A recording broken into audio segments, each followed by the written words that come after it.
Hello, welcome to my channel. ఈరోజు మీ ముందుకు కొత్త వంటకం తీసుకొచ్చానండి. ఇది ఎక్కువగా ఎవరికి తెలియకపోవచ్చు, ప్రస్తుతం ఉన్న జనరేషన్కి అసలే తెలియకపోవచ్చు. ఇంట్లో మీ నానమ్మలకి అమ్మమ్మలకి తెలిసి ఉంటుంది.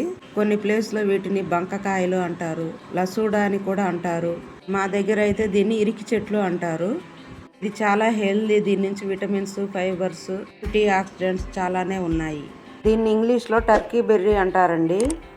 ఇవి 2-3 మంత్సే దొరుకుతాయి. ఫిబ్రవరిలో స్టార్ట్ అయ్యి మార్చిలో ఎండ్ అయిపోతాయండి.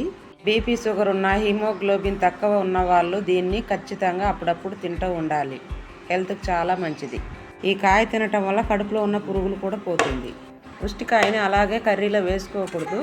ఇలా ఏదైనా ఒక రాయితో అలా రెండుగా అలా ఒక్కొక్క దెబ్బ వేసి పక్కన పెట్టేసుకోవాలి. అలాగని చాలా మెత్తగా కూడా దంచేయకండి. జస్ట్ ఒక దెబ్బ అలా వేస్తే సరిపోతుంది. దీన్ని ఇప్పుడు నీళ్ళలో వేసుకోవాలి. వంకాయ, అరటికాయని ఎలా నీళ్ళలో వేసుకుంటామో కట్ చేసి దీన్ని కూడా అలాగే నీళ్ళలో వేసి పెట్టేసుకోవాలి.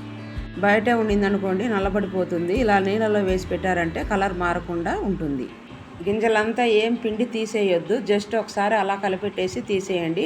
కొన్ని గింజలు దీంట్లో ఉన్నా మంచిదే. ఆ గింజలు ఉండటం వల్ల హెల్త్కి చాలా మంచిది. ఇదో కొన్ని గింజలు వచ్చేస్తుంది, మిగతా గింజలు దాంట్లో ఉంటుంది. కొన్ని ఇంకొంచెం నీళ్ళు తీసుకొని దాంట్లో వేసి పక్కన పెట్టేసేయండి. ఇలా నీళ్ళలోనే ఉండాలి. ఇంకా గ్యాస్ వెలిగించుకొని ఒక ప్యాన్ పెట్టుకోవాలి. ఆయిల్ కొంచెం వేసుకోవాలి. ఆయిల్ కొంచెం ఎక్కువగానే పడుతుంది ఈ కర్రీకి. పోపు దినుసులు, ఎండుమిర్చి,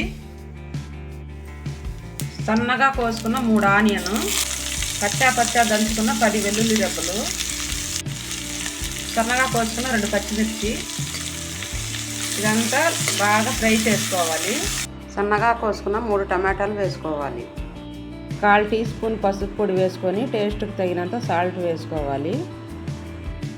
టమాటాలు కూడా బాగా మగ్గింది. ఇప్పుడు ఇందులోకి తమిళ్లో సుండకాయ అంటారు, దీన్ని తెలుగులో ఉస్తికాయ అంటారు. ఇది హెల్త్కి చాలా మంచిది. ఈ కాయ ఎక్కడ దొరికినా తెచ్చుకొని చేసుకోండి. ఈ కాయని ఎండబెట్టి పొడి చేసి నీళ్ళలో వేసుకొని తాగితే షుగర్కి, అల్సర్కి బాగా పనిచేస్తుంది. మా రిలేటివ్స్ ఇంటికి వెళ్ళినప్పుడు అక్కడ ఫస్ట్ టైం ఈ కర్రీ తిన్నాను. చాలా టేస్ట్గా ఉండింది. సొంతకు వెళ్ళినప్పుడు అక్కడ కనపడింది, తీసుకొచ్చేసాను. ఎప్పుడో ఒకసారి తిన్నాను, అలా అని తీసుకొచ్చేసాను. దీన్ని తీసుకుపోయి పిల్లలకు చేసి పెట్టాల్సిందని తీసుకొచ్చేసాను. దీని గురించి మీరు ఇంకా ఎక్కువగా తెలుసుకోవాలనుకుంటే గూగుల్లో వెళ్ళి చూడండి. 1 స్పూన్ మిరప్పొడి వేసుకున్నాను. మీరు కారానికి తగినంత వేసుకోండి. 2 స్పూన్లు ధనియాల పొడి మొత్తం వేసుకొని బాగా కలుపుకోవాలి. చూడండి, ఇంత చింతపండు తీసుకొని దీని గుజ్జు తీసి పక్కన పెట్టేసుకోవాలి. ఈ చింతపండు గుజ్జు అంతా ఇందులోకి వేసేసుకున్నాము. ఇప్పుడు బాగా కలిపేసుకోవాలి. కాయ కూడా బాగా వేగింది నూనెలో. ఇలా బాగా కాయను ఒక 5 నిమిషాల దాకా నూనెలో బాగా ఫ్రై చేసుకోవాలి ఈ మసాలాలో. ఇప్పుడు ఇందులోకి 1 గ్లాస్ నీళ్ళు వేసుకోవాలి. నీళ్ళు వేసుకొని బాగా కలుపుకొని మూత పెట్టి బాగా ఒక 5 నిమిషాల దాకా ఉడకనివ్వాలి. ఈ కాయ బాగా ఉడకాలి. చూడండి, బాగా ఉడికిపోయింది. ఒక 1/2 స్పూను జీలకర్ర, 10 మిరియాలు కొంచెం ఫ్రై చేసుకొని పొడి చేసుకున్నాను. పొడి వేసుకుంటున్నాను. ఇందులోనే కరివేపాకు, పచ్చి కరివేపాకు వేసుకొని బాగా కలుపుకోవాలి. కూర రెడీ. ఈ కర్రీ చిన్న పిల్లలకు కూడా పెట్టొచ్చు. గుండె జలుబు చేసి ఉంటుంది కదా, వాళ్ళకు ఖచ్చితంగా పెడితే గుండె జలుబు కూడా తగ్గుతుంది.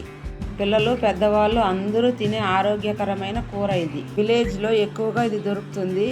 మీకు దొరికిందనుకోండి, ఖచ్చితంగా తెచ్చుకొని చేసుకొని తిని మీకు ఎలా కుదిరిందో నాతో షేర్ చేసుకోండి. ఇంత మంచి హెల్దీ రెసిపీని మీ ఫ్రెండ్స్కి, రిలేటివ్స్కి షేర్ చేయండి. ఇలాంటి హెల్దీ రెసిపీస్ కోసం మన ఛానల్ని సబ్స్క్రైబ్ చేసుకోండి. కంపల్సరీగా లైక్ చేస్తారు కదూ. మరొక కొత్త వీడియోతో మళ్ళీ కలుసుకుందాం. Thank you for watching.